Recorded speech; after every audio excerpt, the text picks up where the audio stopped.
ce qui m'a attiré dans le monde de la pâtisserie du chocolat, c'est le côté artistique au tout début, parce que j'ai commencé par la cuisine et le côté pâtisserie, l'artistique de la pâtisserie me plaisait énormément.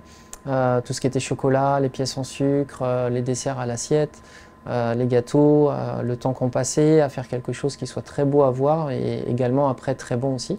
Donc j'ai bien aimé ce côté-là et c'est pour ça que je suis arrivé naturellement en pâtisserie dès mon plus jeune âge. Chaque expérience a été très importante et bénéfique, c'est-à-dire que chez Alain Ducasse, j'étais le responsable du pôle formation et conseil, donc c'était plutôt des ouvertures pour le groupe Alain Ducasse et également tout ce qui concerne la formation. Donc ça a été vraiment un domaine que je ne connaissais pas trop dans la pâtisserie.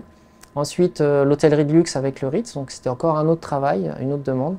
Et après, traiteur de luxe aussi d'Aloyau, donc où j'avais 70 pâtissiers à superviser. Donc j'étais un peu plus dans le management que dans la production. J'ai une parallèle par rapport à ma carrière, ça a été les concours qui m'a emmené jusqu'au concours de meilleur ouvrier de France en 2004. J'étais le plus jeune finaliste à l'époque, à 27 ans. Et ça a été vraiment un travail de longue haleine et qui m'a permis de m'améliorer aussi énormément.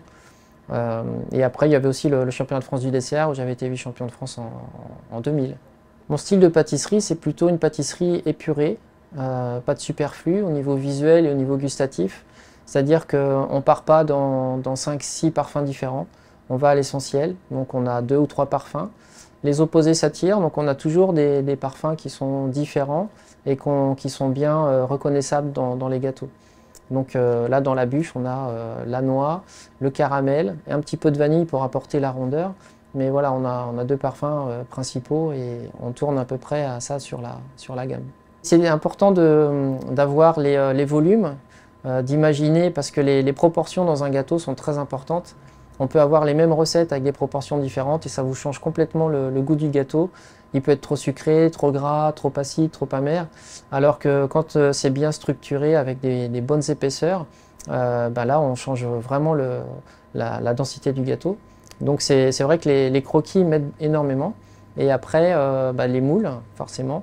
Et après, voilà, j'attaque les essais, 2-3 essais, des fois un peu plus, des fois moins, ça dépend. Ça a été le fraisier pendant longtemps. Et puis maintenant, c'est plutôt le Paris-Brest. Ouais. J'aime bien le côté régressif, justement. J'aime bien la noisette de Piémont. Donc, depuis qu'on a ouvert, on a cette noisette-là et on fait vraiment beaucoup de produits autour de la noisette. C'est un produit que j'affectionne particulièrement et je trouve que ça plaît aux plus grands et ça plaît aux petits aussi. Les pâtes à tartiner, les chocolats, les tablettes, voilà. On fait beaucoup de choses à partir de la noisette. C'est vrai que c'est une ville assez prestigieuse via le château qui a une histoire. Et nous, à travers nos gâteaux, on raconte des histoires aussi. On est une pâtisserie, chocolaterie haut de gamme qui correspond vraiment à la ville de Versailles. Et c'est vrai que c'est une source d'inspiration aussi sur beaucoup de choses concernant nos produits, quoi. On a le Saint-Louis, par exemple. Le Saint-Louis, on lui a donné le nom du quartier là où on est.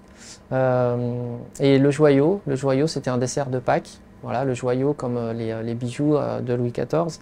Donc j'ai vraiment voulu restituer un visuel très attractif pour les gens, qui soit visuellement très joli. Et voilà, on l'a appelé le joyau tout naturellement.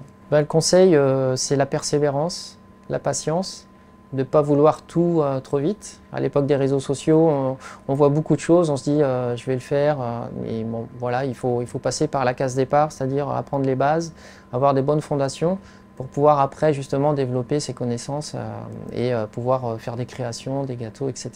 Déjà, ce serait d'ouvrir une deuxième pâtisserie. Voilà, ça c'est le projet à court terme. Et après, c'est vrai que je n'ai pas trop réfléchi encore à d'autres projets, mais déjà pérenniser notre pâtisserie, continuer à ravir nos clients.